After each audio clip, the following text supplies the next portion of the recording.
Hello and welcome back to another cast of game on the Age of Bison YouTube channel. I'm SerSharkDad hosting this one, and I believe this is an in-house Discord 1v1 between two, I guess, famous individuals, if you count famous being famous within the Sunbros Discord. We have Vindian on the left sporting the yellow, playing Sweden. Pretty interesting pick for him. And then Gideon playing Ethiopia, doing a light blue here on the right-hand side. And we are on Saguenay. I've talked enough about Saguenay in past games and how this is definitely a fan favorite, definitely one of my favorites. Gideon, very comfortable with Ethiopia, very usual pick here. But then Vindian, I haven't seen him play Sweden. I know he's on a Sweden tear lately, but I think this is kind of new for him, at least on a casting sense. And I'm joined here, of course, by Platypus Slayer. What are you thinking about this matchup? I know these two are pretty well known for their craftiness and for pretty exciting games. So what do you think we have in store? Well, we're definitely going to have a lot. So this is actually from our team 1v1 tournament. So this is although it's not ranked, it effectively is, right? Because these two players are competing for all of the glory, right, within the server. It's funny that Vindian picked Sweden. Vindian, well known for his comparison of Torps. He's actually here in the chat, so I'm going to give him a little bit of a hard time and say Vindian's love of Torps and the mechanic of Torps. So now he's completely fallen from his all morality in the pursuit of winning. That being said, because these players are so off meta, I really have no idea what is coming. We have seen Gideon use Ethiopian tournaments in the past. He's a big fan of natives. He's a big fan of the mountain monasteries. Vindian loves outlaws. I don't think the outlaws on this map are particularly useful, but you know, we'll have to see when the decks come in before we have a chance. Yeah, absolutely. And we already see a Threeville shipment. Let's take a look. Blueberry standard. Ooh, Fallon Mine. Interesting. Mines last longer. That's pretty nice. You may have spoken too soon. We see Thier, Silversmith, native treaties. So, and then I think, yeah, German mercenary contracts. So plenty of eco cards here, but absolutely outlaw variety. And Sagune being the deck name here. So I think we are going to see that outlaw kind of build going on. Let's see. Let's take a look at Gideon here. Going on to this side. Also, outlaws.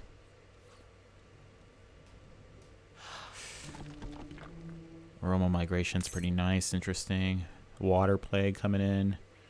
See, Gideon's always got some weird stuff going on. Lots of different things going on in H4 for the lots of units, lots of different units. Huge. You know, neither of them really has like the crates that you would expect. Nope. Oh, someone in chat pointed out too that the canoes can be used for native cards. So like maybe they're going to use canoes versus each other. I really have no idea. This is such a peculiar deck. Same with Sweden. I've never seen a Sweden deck like that. So aging up with the Somalis. This is a really good age up. I think it lost a bit of its flavor to people that were abusing it, to be quite honest. But the Somali techs are wonderful.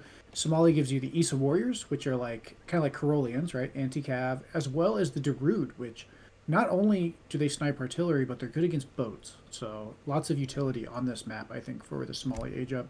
Vindian aging up with the Governor. I think that's kind of the go-to if you're going to do age 2 play for Sweden, because it gives you your tower and, of course, the coin. Yeah, I think not a lot of water options, though, for him to counter. Not to say that he couldn't go water, but he doesn't have that option. I think one of the most interesting interactions that we're going to see here is that both these civs are wanting to compete for these guys. Both of them have auto-gathering, well, Ethiopia kind of, but both of them have buildings that want to get around the coin mine. And so it's going to be an interesting battle for map control, because you're going to want the mountain monasteries as Ethiopia. You want the influence generation. That's kind of the goal, right? For at least in the beginning, until you get certain cards sent in where you can kind of make your own. And then for Sweden, absolutely, you want the torps to exist around all those coin mines. So it's definitely going to be, I think this is fantastic, because it means that both of these civs are going to be kind of forced to kind of really go out and contest for very specific areas of the map, and I'm very excited to see how that's going to play out.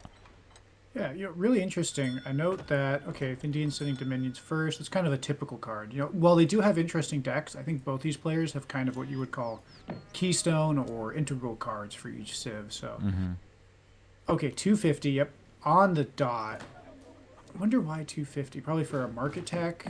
Yeah, I saw this. You see the change here in the resources, knowing that he sold off the a cow and then going Wait, for go back. Did he sell all the cows? Now he's just on a sheep? yeah. Looks like he has a few sheep here, 3 maybe. Okay. So yeah, and then he's got some Abun coming in, and then for for Vindian, barracks going down. Even more torps using the Dominion's card. Outpost not very aggressive here, and then a market going next to it. So really just trying to control this hunt maybe, and then this forest here. But then deciding to go ahead and get the crossbowmen. Interesting choice, but it's a good counter for the Jesuit allies because I believe these guys are dragoon units, so then the light infantry should do well. Yeah, they should. I mean, of course, they can kind of rip apart units that bunch up because they have the area effect damage. Like, they're definitely, probably pound for pound, one of the best, if not the best, H2 goon options in the game, other than maybe the Aglion ones. But I think crossbows, of course, will cost effectively. Like, again, crossbows aren't a power unit, they're a cost-effective unit. So I do like that Vindian's opening with a Skirb. And against Sweden, you don't typically think there's going to be light infantry early on in their mass. So this might help catch, Gideon maybe with his pants down, so to speak. Absolutely. 17 vills up against 19. Vindian doing a really good job with the eco. He's always such an eco-focused player, I know. That's been a benefit and a detriment in his gameplay in the past. So I'm curious to see what's going to be produced out of that. Not a lot of crossbowmen were produced. I believe he got 3. He did not finish the batch, so instead opting for the Irish Brigadier card. So really strong card coming out in H2 very early though. So and we'll see because now we have the Watchtower, which is definitely one of Gideon's favorites. Conquistador not coming out. Let's see if they end up smashing into each other here. Something that's nice too, because I know Gideon's deck did say he wanted to do an FI. Influence doesn't really burn up the map resources too. So one nice thing is, you have these really good hunts on this map, and then he's not really burning them up at the same area. Same with the coin mines, right? I even like how he's being more aggressive with the gather rate, right? Gather the ones that are farther away and then run back home and turtle later. Really good use. Again, now he's getting hand cannoneers. Again, this is a unit that he only really spent like half the resources to buy because half of it was, I'm assuming his mountain monasteries are 50-50 right now? Yeah, they are. I just checked earlier. Yeah, I made sure to check earlier. I wanted to see, and yeah, they're 50-50. Oh, now Vindian with 2 native posts. I don't know about the Huron because they cost wood. Right. This is interesting. I'm gonna let Vindy cook, man, because Vindy always comes up with these crazy builds that I like am not huge on initially, and then it ends up winning big. So I'm gonna let the man cook. Yeah, I don't know. You can get a good pump of mantlets that may help with your push if you're sieging. He does have the saloon going down pretty early, and then going ahead and getting the pirate, staying in that H2 like you said. But this is the big one, is the Quicoya de Bois. So that's a big one. Conquistador going ahead, scouting, seeing what he can see. Gideon we're waiting for those hand cannoneers to come in, and so now they have finally popped. I'm wondering where they're at. I guess he shipped them out of. So this is not you can't serve as a military shipment point, the Watchtower? It can. Oh, okay. Yeah, it's just a tower and a tavern one without the coin generation. Little kind of back and forth here going on to that native scout. A lot of posturing here. These two players are looking to get any sort of advantage that they can. Looks like there's going to be a lot of dedication to the H2. Lots of shipments coming in. Gideon can go for the H3. That's what's happening now. I wonder. I don't think he can opt for the fast age tech, can he? From the Mountain Monastery. Not anymore. It's 450 influence, and he spent his influence making an army, but it's still going to be cost effective because all of Gideon's army shadow techs. It's part of the African civ bonus. Right. But he might get timed really hard here by Vindian. And again, Vindian opting to use the Irish Brigadiers. This is kind of smart because Carolians scale really well, but they don't necessarily start off very cost effective, right? So I kind of like how he's using this plus natives plus outlaws to really field a varied army. And I would imagine that Vindian is going to try to position himself in a way where this fight will be pretty telling here in a few minutes. Yeah, I'm surprised just not going meta and something more comfortable into Gideon. I guess because Gideon is always going to do something a little bit off-colored and off-meta that you also want to go off-meta to try to see if you can kind of upset the balance. I would have liked a couple of torps here for the line of sight, if anything, and just to make sure you're taking advantage of the coin mine. But it seems like he's been content to. I want to check how many torps he has. 15 at this point. So let's take a look. He's going to go ahead and scout this out. He's going to see this watchtower now. These pirates are 32 siege. Pretty nice. And here's the mantlets. They're going to be nice. It's going to be good blocking. These Irish brigs, they're not going to have any sort of counters right now. Berber camel riders, oh, well, the cannoneers are definitely going to do damage. And there is seeming to focus down those mantlets. One going down. Bit of an exchange going in here. Vindian's going to go ahead and take the fight. He's trying to get those pirates right on top, but he is actually, they're not going to do so well. Irish brigs instead going ahead and getting into the melee here. Ooh, and the dervish. Ooh, this is a toss-up. I would say that because now the entire army of Gideon is age 3, but you know what? I gotta give it. Vindy's musks are carrying his way through. I think his composition, all things considered, did a great job there. And you know, I'm not really sure who came out ahead. I mean, Sweden does have what, 16 or 15 torp population. Like, Sweden is definitely not out of this fight.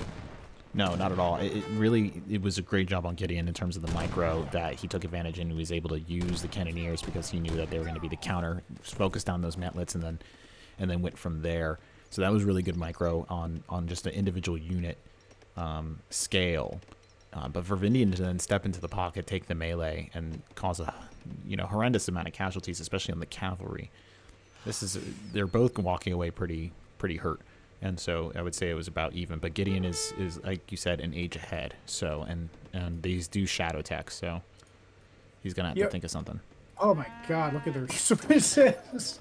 Oh, Jesus. Well, that's gonna be the age 4.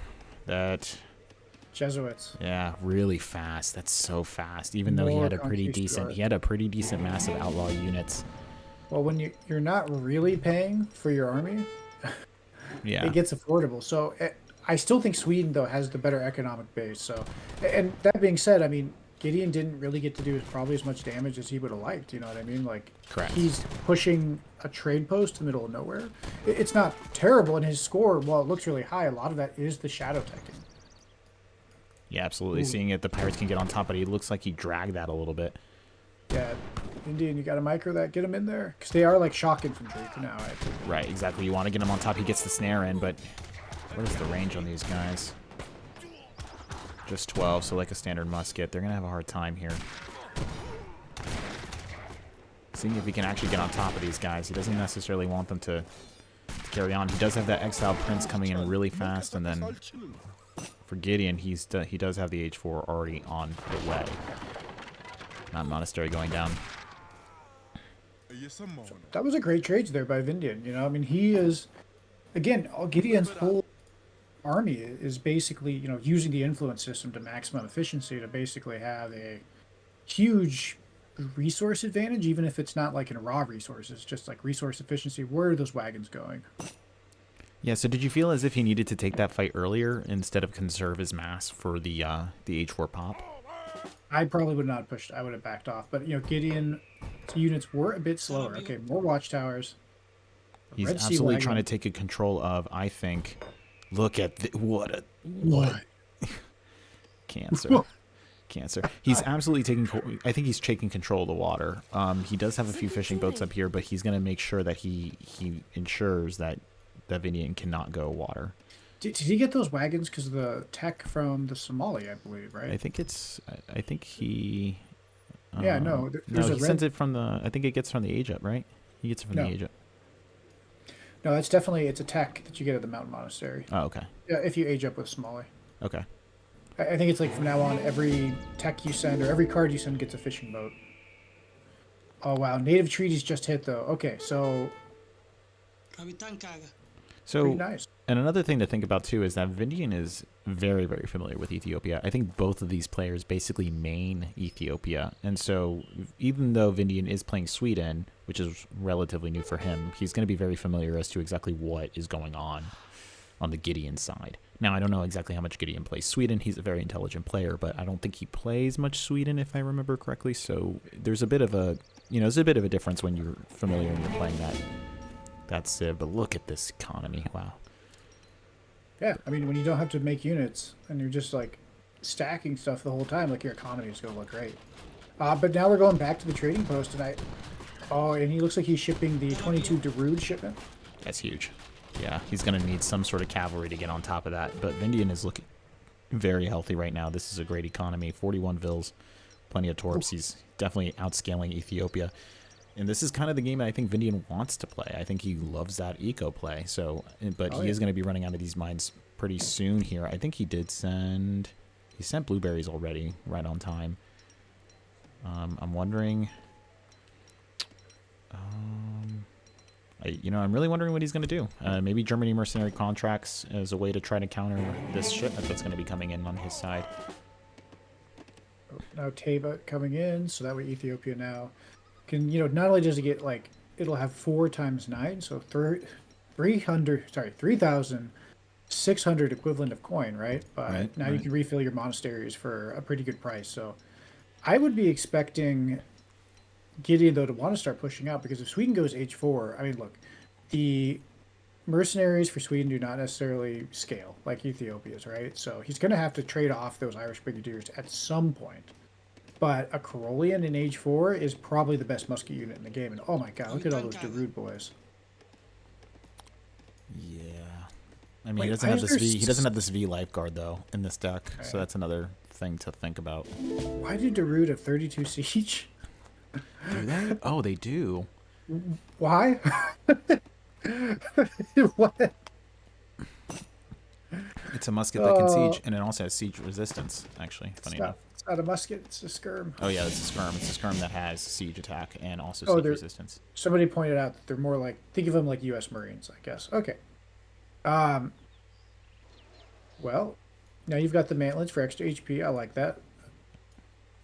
I'm just curious now, because both these players, both of these civs, in this scenario, look, Ethiopia's going to have the better late game economy, but Sweden should be at its full apex right now. Like, I think Vindian really needs to be doing something, even if it's just raiding, sending 5 cav, just do something, because I feel like his passivity might allow Gideon's, infinite coin mines, basically, to push past him. And like you said, he doesn't have the Carolian cards, he doesn't have the Husk cards that Sweden normally would. Right. That might bite him in the butt if he keeps letting this game drag on. Well, this is one of the things with Vindian, is that I said it's a double-edged sword. He's such a good eco player, and so he can definitely outmass you. He'll definitely out-resource you. He can really put on the pressure, but what he likes to do, he gets into that rhythm of that economic focus, and then he sits, and then he masses, and it's kind of like the one big fight, right?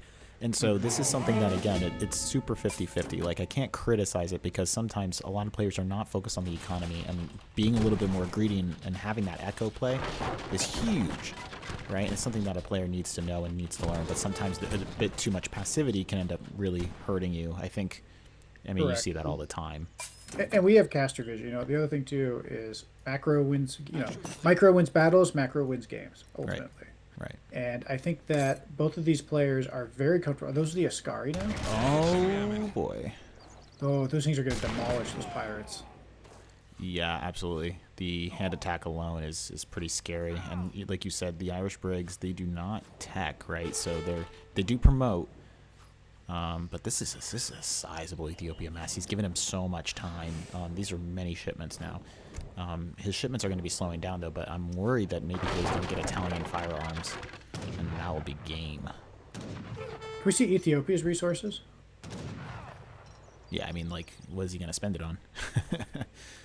Tech upgrades, I guess, or something. I don't know. He can start making... Look how much food he has. What is he? Is he going to go Imperial? Good God. Is he? Is he going to go Imperial? He could go Imp.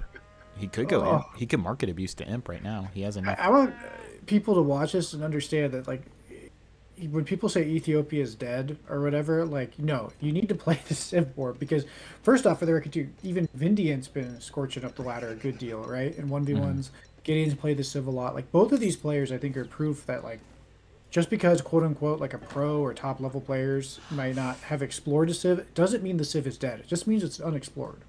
Right. Look at this. This is great. Look how big his army is. I don't think he's made a single... Does he have a war camp? No, he hasn't. He hasn't built a war camp. No. Does he have a native at least? Because I think I saw some Huron. He took it from Vindian down here a little while ago. Oh, that's right. And then the what do you call it? But we're seeing some vet Grens coming out of Vindian right now, so that's going to be interesting. The score is still pretty even, though. I'm wondering if that's just due to the mass. Well, We and are seeing the. Vindian is such a good eco player. I forget which one. Is that the fast age up? That is the fast age up, I think. I think it is. I think Or is that so. the one that bids walls and stuff? Look, No, it's the fast age up. I'm pretty sure. Yeah, we're gonna see imp. Holy hell! What? with Okay. Portugal. Wow. Okay, so this is Vindian shot because once that whole army shadow, that is such a nightmare. Well, he can send the organ guns now too, right? And then And they'll they be shadow tech they'll too. shadow tech exactly. So his mountain mountain. How many does he have? Let's see. You should have He can even 5 go by the time crossbow if you're. he wants. Yeah. So and then I think what is it? It's like you get one and then another one for each one. I think is how it goes. I'm trying to remember exactly, or is it just one for each mountain monastery? I Somebody in the believe it's chat. just one for Okay. every mountain monastery. Again, in the comments, let us know. And again, throughout this game, if we made mistakes, please let us know. These civs, I mean, we're playing new civs, especially Ethiopia, which isn't the most explored civ, and we're playing it in the most crazy way.